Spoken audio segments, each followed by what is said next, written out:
की ओर से पूरी कर ली गई हैं। हाँ बिल्कुल प्रदीप, तमाम जानकारी साझा करने के लिए बहुत शुक्रिया आपका। खबरों में आगे बढ़ेंगे, बड़ी अपडेट। झारखंड में कल होगा पहले चरण के लिए मतदान। 43 सीटों पर पहले चरण का मतदान संपन्न कराया जाएगा। कई बड़े उम्मीदवारों की जो किस्मत है वो दांव पर लगी है। कई बड़े उम्मीदवारों के भाग्य का कल फैसला हो जाएगा। बड़ी जानकारी आप तक पहुंचा रहे हैं। झारखंड में कल 43 सीटों पर मतदान होना है। इसके लिए तमाम जो तैयारियां हैं वो पूरी कर ली गई है और 43 सीटों पर ये पहले चरण का मतदान किया जाएगा। कई बड़े उम्मीदवारों की जो किस्मत है वो दांव पर लगी हुई है। बहरहाल जिस तरह से देखें कि तमाम जो दिग्गज हैं वो बीजेपी के भी झारखंड पहुंच रहे हैं। जो प्रचार प्रसार है वो साफ तौर से देखने को मिल रहा है। लेकिन इस बीच अगर बात की जाए यहाँ पर तो कांग्रेस की सरकार रही है, लेकिन अब देखना होगा कि बीजेपी किस तरह से अपनी जो जमीन है वो मजबूत करती हुई झारखंड में नजर आएगी और किस तरह से वहां की जनता को जिस तरह से साधा है बीजेपी ने, वो उनकी जो मेहनत है वो नतीजों में रंग लाती है या फिर नहीं। क्योंकि कल मतदान होना है, 43 सीटों पर पहले चरण में मतदान किया जाएगा। इस बीच कई बड़े जो दिग्गज हैं, जो उम्मीदवार हैं, उनकी किस्मत दांव पर लगी है। कल उनकी किस्मत का फैसला किया जाएगा। अब देखना होगा कि यहाँ पर बीजेपी अपनी धाक जमा पाती है या फिर कांग्रेस वापसी करती है। तो बड़ी जानकारी, जहां कल झारखंड की 43 सीटों पर मतदान होना है और जिसके लिए सभी तैयारियां चुनाव आयोग की तरफ से भी पूरी की जा चुकी है। उम्मीदवार भी पूरी मजबूती के साथ मैदान में उतरते हुए नजर आ रहे हैं। तमाम दलों की अगर बात कर ले, बीजेपी, कांग्रेस, जेएमएम या फिर अन्य दलों की अगर बात करें, क्षेत्रीय दलों की भी, तो वो भी मजबूती से अपने उम्मीदवारों को उतारते हुए प्रचार प्रसार में भी नजर आए। लेकिन अब देखना होगा कि नतीजों में किसका पलड़ा भारी रहता है और किसको मुंह की खानी पड़ेगी। एक बार फिर से यहां पर देखना होगा कि वापसी करती है कांग्रेस या फिर बीजेपी अपनी जमीन मजबूत करके वापसी कर पाएगी।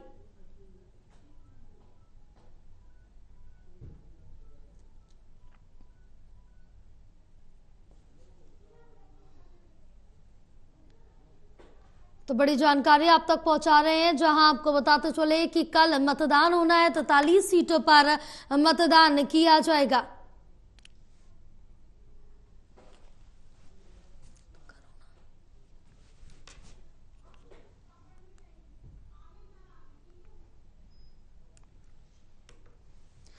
तो कल मतदान होगा जिसमें देखना होगा कि बीजेपी यहां पर अपनी जमीन मजबूत करके वापसी करती है या फिर कांग्रेस, क्योंकि यहां पर सभी दलों की तरफ से भी अभी भी यहां पर अगर बात करें तो आज अगले चरण के लिए केंद्रीय गृह मंत्री अमित शाह, जेपी नड्डा यहां पहुंच रहे हैं, आम जनता को साधते हुए नजर आएंगे और कल पहले चरण का मतदान होना है। लेकिन इससे पहले अगर बात की जाए तो पहले चरण के मतदान के लिए जो प्रचार प्रसार था वो थम चुका है। अब दूसरे चरण की तैयारियां शुरू हो गई। कल 43 सीटों पर मतदान किया जाएगा।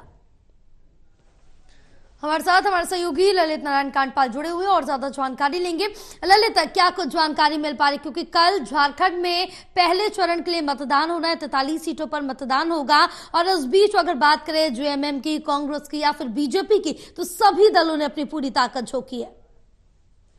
बिल्कुल आपने सही कहा जया कि कल जो है कल शाम 5 बजे जो है पहले चरण की 43 सीटों के लिए चुनाव प्रचार थम चुका है और अब चुनाव प्रचार थमने के बाद आज का दिन जो है पूरी तरह से एक तरह से अवकाश रहेगा। लेकिन इसके बाद कल जो है मतदान होगा और पहले चरण का मतदान होने के बाद जो है 43 सीटों पर जितने भी उम्मीदवार हैं उनके भाग्य का फैसला हो जाएगा जी।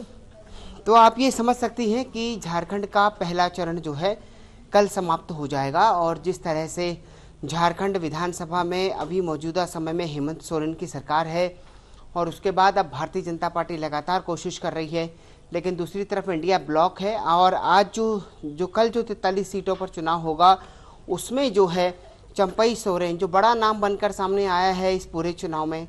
भारतीय जनता पार्टी की ओर से लगातार ये कहा गया कि झारखंड मुक्ति मोर्चा ने जिस तरीके का व्यवहार चंपई सोरेन के साथ किया वो इनके व्यक्तित्व को दर्शाता है। तो कुल मिलाकर अगर देखा जाए तो सारी परिस्थितियां ये बता रही हैं कि चंपई सोरेन के नाम पर जिस तरीके का मुद्दा बना उसके बाद क्या झारखंड की जनता कल जो है 43 सीटों पर क्या नतीजा देती है। हाँ बिल्कुल ललित, लेकिन इस बीच अगर हम बात करें तो दिग्गज उम्मीदवारों की जिनकी अभी किस्मत पहले चरण में दांव पर लगी है, उनके क्या कुछ नाम रहने वाले हैं? देखिए, जिन उम्मीदवारों का भाग्य इस पूरे पहले चरण में दांव पर लगा है, उन्होंने कल तक अपना पूरा प्रचार कर लिया है। इस बीच हमने देखा कि झारखंड में पहले चरण के मतदान के लिए प्रधानमंत्री नरेंद्र मोदी हों, गृह मंत्री अमित शाह हों, इसके अलावा जेपी नड्डा हों या फिर कई राज्यों के सीएम हों, वो सभी लोग जो है लगातार वहाँ पर कैंपेन करते रहे हैं। और जिस तरीके का कैंपेन उन्होंने किया है वो बहुत ही एग्रेसिव कैंपेन रहा है।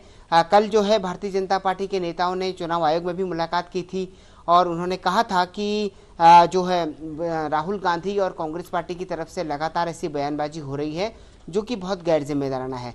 तो कुल मिलाकर अब कल 43 सीटों के लिए एक तरह से कल मतदान होगा और मतदान के बाद सारे उम्मीदवारों का जो फैसला है, भविष्य का फैसला, वो अब मतपेटी में कैद हो जाएगा। हाँ बिल्कुल ललित, तमाम जानकारी साझा करने के लिए बहुत शुक्रिया आपका। बहरहाल वक्त हो गया।